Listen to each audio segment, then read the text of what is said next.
New bombshell emails suggest that Trump knew about Epstein's trafficking crimes all along, spent hours alone with a confirmed survivor, and was even called the dog who hasn't barked to the FBI. So 3 emails regarding the Trump-Epstein relationship were just released by Democrats from a batch of thousands of documents received from the Epstein estate subpoena, and the details are damning. The first email is from 2011, when Epstein wrote to Ghislaine Maxwell saying that the only dog that hasn't barked is Trump, and that a certain Epstein survivor, name redacted, spent hours with Trump in Epstein's New York City house, but suggested that the police weren't aware of Trump's involvement. Maxwell responded saying that she has been thinking about this. The exchange happened around 3 years after Epstein was sentenced to 18 months in a minimum security prison on his plea deal sentence, and he only served about 13 months. The second email is from 2015, right before the 2016 election, when Michael Wolff, who was writing a book about Trump, wrote to Epstein that CNN was going to be asking Trump about their relationship. Epstein asked if they could craft one themselves, what would that answer be? Wolff responds saying that they should just let him hang himself in a way that generates a positive benefit for you, and that if it looks like he could win, you could save him, generating a debt, and that when he's asked, he'll probably say Jeffrey is a good guy, which of course is what Trump had previously said. The president telling New York Magazine, quote,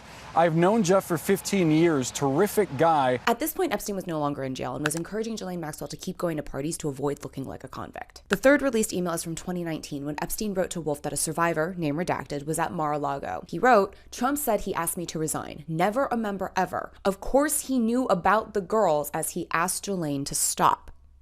Some believe this is in reference to Trump allegedly banning Epstein from membership at Mar-a-Lago for poaching girls who had worked for him, but that's not confirmed. So he knew about the girls, didn't bark on Epstein, and there were talks of how Epstein could benefit in some way from a Trump presidency. If that's what's been released so far, imagine what's in the files that are caught up in the House.